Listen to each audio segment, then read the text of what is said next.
璀璨星光背后的暗影。2019年夏天，一部横空出世的《陈情令》点燃了无数观众的热情。那年盛夏，肖战、王一博用他们的演技、颜值、默契，为我们织就了一场跨越时空的仙侠之旅。可谁能想到，璀璨星光的背后，竟然潜伏着无数窥视的眼睛、张开的黑手和无孔不入的疯狂侵扰。信息泄露，潜伏的暗网交易。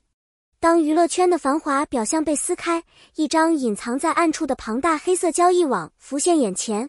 对于普通人来说，隐私是生活里最基本的安全感，是随手关紧的房门、密码锁住的手机，只与亲密好友共享的位置。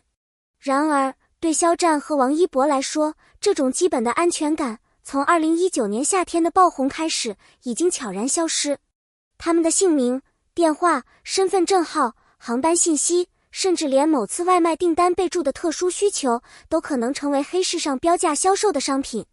有人在网络论坛上发帖炫耀，自己花了几百块钱就买到肖战的微信号；有人在粉丝群里炫耀，自己掌握了王一博当天的行程，还得意地说明星没有秘密，我想知道什么都能查到。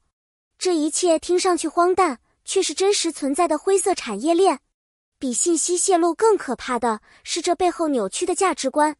某些人把窥探明星的隐私当成一种猎奇游戏，把获取明星私人信息当成彰显优越感的资本。这不仅是对肖战、王一博个人权益的侵犯，更是一种对所有公众人物的赤裸裸剥削。信息泄露事件不是单纯的隐私曝光，而是一场围绕利益和病态娱乐的肮脏博弈。面对这场无声的围猎，肖战和王一博无处可逃。他们每次拿起手机时，心里都会咯噔一下，又是哪条信息被卖了？又是哪通电话带着恶意？这种无处不在的恐惧早已渗透到生活的每个角落。而在镜头前，他们依然要带着微笑，迎接无数掌声。这种表面的风光与背后的战力，形成了最扎心的对比。私生饭与黑粉的疯狂围猎。提到私生饭，或许有人会觉得这只是少数狂热粉丝的极端行为，不值得大惊小怪。但实际上，私生饭这个群体早已成为明星生活中最隐秘、最难以摆脱的噩梦。他们不只是追，更是馋。他们用尽一切手段，越过安全边界，侵入明星的私人空间，以满足自己对偶像的病态占有欲。王一博曾无奈地说，我害怕接陌生电话，因为我不知道对方是粉丝还是黑粉。这种恐惧并非空穴来风。每天醒来，他的手机里可能有几十条陌生短信，内容从甜言蜜语到恶毒咒骂，从求关注到恶意诋毁。而这一切的源头，都是因为他的个人信息早已被卖到私生饭与黑粉的手里，成为他们侵扰的钥匙。私生饭疯狂到什么程度？有人能准确预判肖战航班到达的时间，只为在机场拦截他偶遇；有人长期蹲守王一博住处附近，拍下他每一次进出，记录他的每一次出行；有人甚至连他喝过的矿泉水瓶都视为圣物，高价转卖给其他病态粉丝。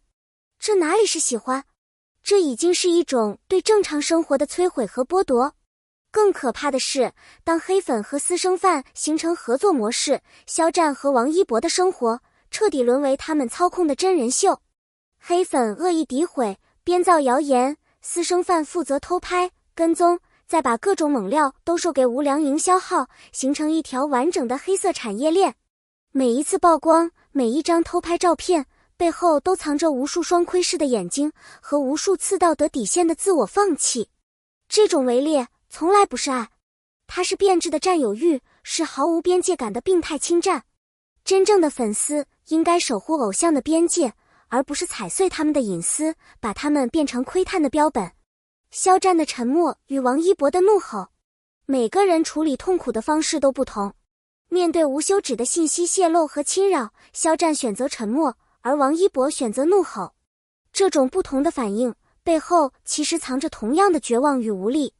肖战的沉默是无声的抵抗，他深知面对铺天盖地的窥探与侵占，语言已经没有意义。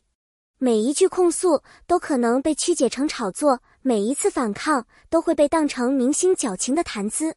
于是他选择不说，他把愤怒压进心底，把委屈吞进喉咙，把所有不堪化作一个又一个看似云淡风轻的笑容。可每一个懂他的人都知道，那些沉默背后藏着多少撕裂与崩溃。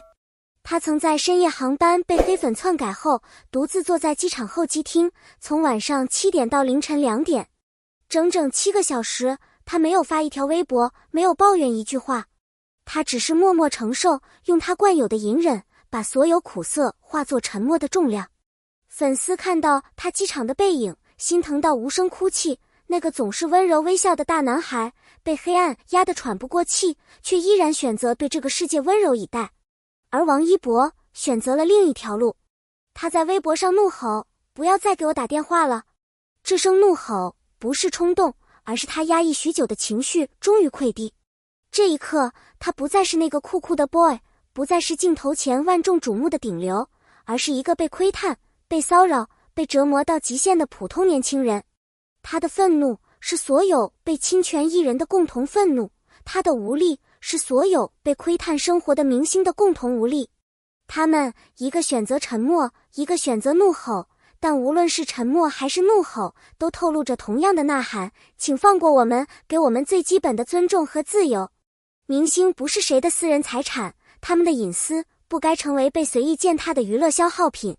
星途背后的血与泪，当你在屏幕前为他们的角色心动，为他们的舞台尖叫，为他们的微博点赞时，你是否知道他们曾经历怎样的星途炼狱？肖战、王一博不是没有情绪的机器，他们也会害怕，也会崩溃，也渴望拥有一个不被窥视的角落。私生饭的每一次跟拍，黑粉的每一句辱骂，信息泄露的每一次曝光，都像是一把无形的匕首，狠狠刺入他们的生活。他们吃一顿饭要小心翼翼，住一家酒店要不断确认房门是否被偷拍，出一趟机场要提防四面埋伏的猎人。这样的日子到底还要持续多久？粉丝的愤怒与呐喊，到底什么时候才能放过他们？我从早上到现在心情都很糟糕，连饭都吃不下。作为粉丝都这么难受，更何况肖战和王一博，他们这段时间到底经历了什么？肖战虽然从不抱怨，但谁知道他承受了多少？王一博的生日变成了最糟糕的一天，每一条评论都是粉丝的愤怒与心疼，每一次呐喊都是对私生与黑粉的强烈抗议。这些声音不应该被淹没，不应该被忽视，因为他们说出了所有理智观众的心声。明星不是商品，他们的隐私不该成为娱乐消费的谈资。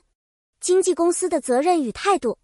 事件曝光后，粉丝们纷纷呼吁经纪公司站出来，拿起法律的武器，为艺人争取最起码的安全感。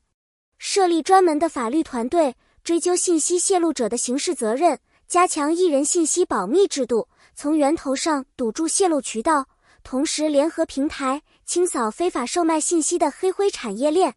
经纪公司不仅是商业运作的幕后推手，更是艺人的最后防线。当私人信息被公然贩卖，当私生与黑粉形成产业链，如果公司还置之不理，那受伤的永远是站在聚光灯下的他们。每一位观众都不是旁观者。或许你会觉得这些离你很远，但请记住，每一次私生的跟拍，每一次恶意留言的点赞，每一次非法信息的传播，都可能成为助纣为虐的一环。网络不是法外之地，追星也不是无底线的真爱。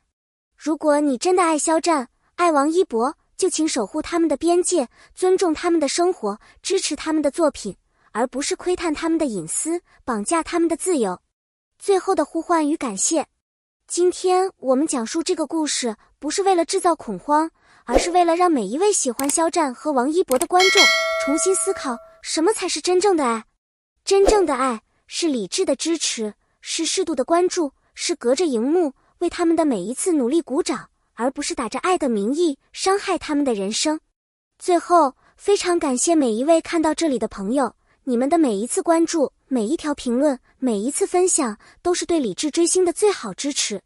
如果你也希望这个世界对肖战、王一博多一点温柔，请订阅我们的频道，留下你的宝贵评论，和我们一起守护真正的星光。